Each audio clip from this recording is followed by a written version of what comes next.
It started with the letter, taped to my cabin door like a scarlet warning.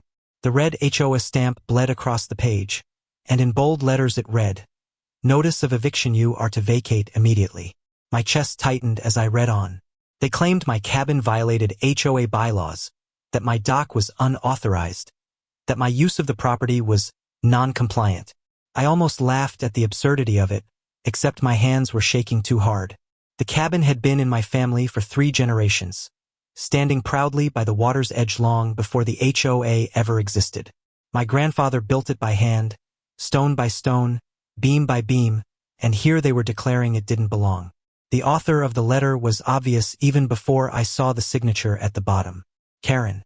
HOA Karen, bloated with power and arrogance, who strutted around in loud blouses and chunky jewelry, wielding fines like weapons and threats like a crown. She had been after my cabin for years. She'd complained about the flag on my porch, about the campfires we hosted, about the music of children laughing on summer afternoons. And now she had escalated to the ultimate move, trying to erase me completely. I stormed into the HOA meeting with the letter in hand. The room reeked of Karen's perfume before I even saw her, seated at the head of the table like some queen surveying her subjects. She grinned when she saw me, her red lips curling smugly. "Ah, Carter," she purred. "I trust you've read the notice. You'll need to vacate the premises by the end of the week." I slammed the letter onto the table. "That cabin isn't HOA property. Predates your bylaws, your maps, your entire association. You have no authority over me." Her laugh was shrill and grating, bouncing off the walls. "Oh, but we do. You see, the HOA manages the lakefront area, and your cabin sits right beside it. You're in violation. We've already spoken to developers who are interested in making better use of that land. You should be grateful we're giving you time to move out." The audacity left me breathless for a moment. She wasn't even pretending this was about rules. She was after the land. My land. And she wanted me gone so she could hand it to the highest bidder. The neighbors shifted uncomfortably, some lowering their eyes, others watching with barely disguised disgust. But no one dared speak against her. She fed on their silence. I didn't argue further. Not then. Because while she believed she had cornered me, the truth was entirely different. She had made one massive mistake, assuming I was just another homeowner she could push around. That night, I pulled out the deed records, thick binders my father had kept in the safe. Page after page confirmed the truth. Not only did I own the cabin and the surrounding woods, but my family had retained ownership of the very lake the HOA claimed to manage. The water itself, the fishing rights, even the strip of land where their prized parking lot sat for community access. It was all ours. My grandfather had secured the rights decades ago, and they had never lapsed. Karen hadn't just threatened Mesh, had tried to steal from the rightful owner of everything she pretended to control. I waited until the next meeting to make my move. The hall was packed, tension crackling in the air. Karen banged her gavel, her bracelets clinking as she smirked in my direction. As I was saying, the Carter cabin will be vacated by Friday. Failure to comply will result in forced removal. That was when I stood, holding up the deeds. "Actually, Karen, the only one facing removal here is you." Gasps echoed as I projected the documents onto the screen behind me. Deeds signed and sealed, records filed with the county, water rights clear as day. My family name was stamped on every page. Karen's face turned crimson. "This is fake. He forged those papers. Everyone knows the HOA controls the lake and the lot." But before she could continue, the twist unfolded. A man I hadn't expected to see rose from the back of the room. Mr. Sanderson, the county registrar himself. He adjusted his glasses and spoke in a calm, firm voice. "I can confirm these records are genuine. The Carter family owns the cabin, the lake, and the adjacent parking lot. The HOA has been operating under a false assumption for years." The room erupted. Neighbors gasped, muttered. Some even laughed in disbelief. Karen's jaw worked soundlessly, her hands trembling as the truth washed over her. She had no power. Not here. Not over me. I leaned forward, my voice low but carrying. "So here's what's going to happen, Karen. You will rescind that eviction notice. You will stop harassing me and my family. And if you don't, I'll exercise my right as the owner of your lake and your parking lot to shut it all down. No fishing, No boating. No parking. Not unless I say so. The color drained from her face as the reality sank in. The woman who had lorded over us with fabricated rules and fake fines had built her empire on land that wasn't even hers. And now she stood exposed, trembling, powerless in front of the very people she had tormented for years. Neighbors began to clap, hesitant at first, then louder, until the hall rang with applause. The power had shifted, and Karen knew it. Her eyes darted, her lips pursed, but there was no saving her crown. And in that moment, I realized this battle wasn't just about me or my cabin. It was about reclaiming dignity, about standing up to a tyrant who thought she could bully us into silence. She had tried to oust me. Instead, she had exposed herself.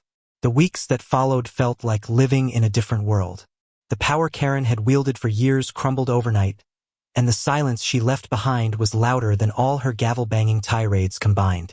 Neighbors who once cowered at the sound of her SUV rolling down the street now stood a little taller, their voices no longer trembling when they spoke about rules or fines.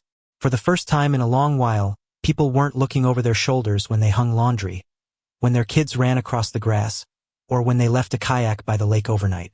But Karen wasn't going down without a fight. She began flooding the neighborhood with letters from jail, scrawled in her bold, angry handwriting, claiming she was being framed, that I had used dirty tricks to stage her downfall, that the county registrar had been paid off to lie. Some neighbors threw the letters straight into the trash. Others passed them around in disbelief, shaking their heads. It was almost pitiful. Almost.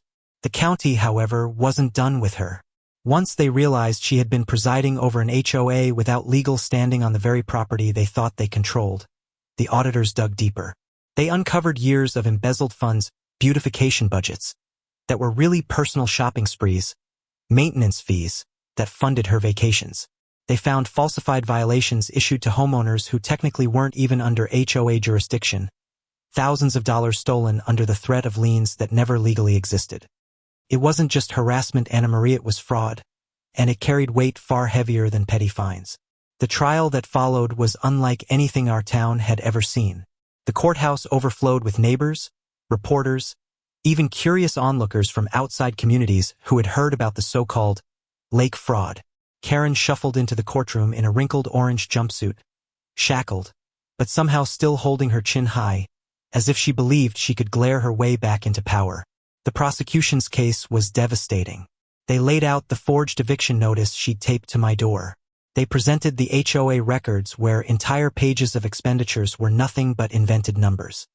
They showed the emails between Karen and a shady developer who promised her finder's fees if she could deliver my land and clear the Carter cabin. Each piece of evidence was another nail in her coffin, and the jury absorbed every word, their faces a mix of shock and disgust. The twist came when the developer himself dragged into court under subpoena admitted Karen had promised him the parking lot and half the shoreline. He testified, reluctantly but truthfully, that she had shown him fake maps, claiming the Carter family's deeds were outdated, and that the HOA had secretly absorbed the land. The gasp that rose from the gallery echoed off the walls. It wasn't just my cabin she had targeted. She had been ready to sell off everything she didn't own, betraying every neighbor who once trusted her. When it was my turn to take the stand, I spoke not just for myself but for every family Karen had threatened. I told them about my grandfather building the cabin with his own hands, about the lake that had been ours for generations, about the night I found her trying to erase that legacy with one fraudulent letter. My voice shook, but not with fear, with conviction. She tried to erase my home from history. She tried to sell land that wasn't hers. But worse than that, she tried to convince us all that she was untouchable.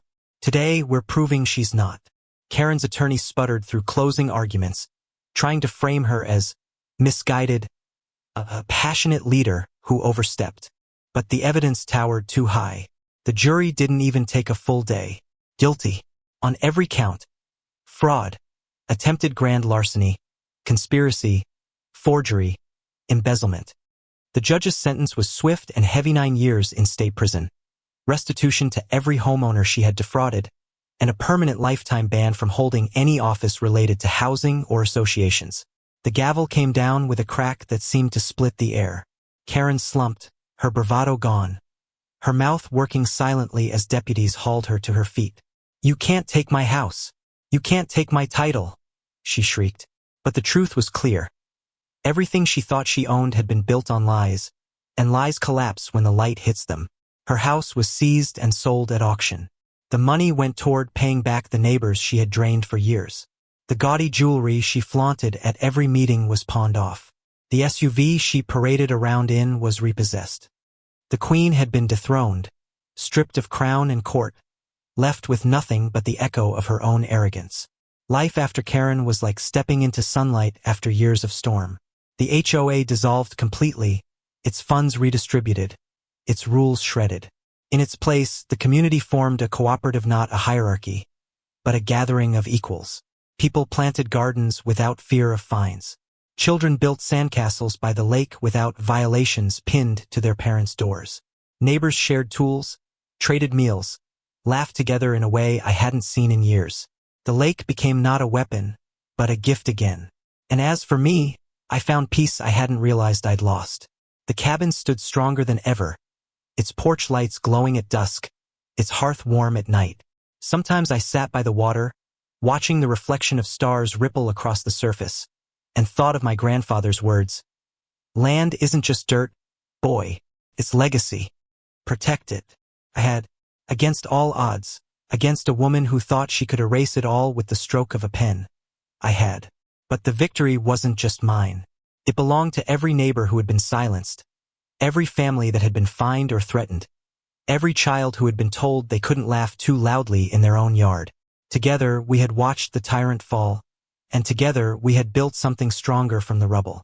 And so I ask you, if someone came for your home, your legacy, your very right to exist in the place your family built, would you stand and fight as I did? Or would you stay quiet, hoping the storm would pass? Was I right to drag Karen into the light, even though it cost her everything? Share your thoughts, because silence feeds bullies, but truth starves them until they fall.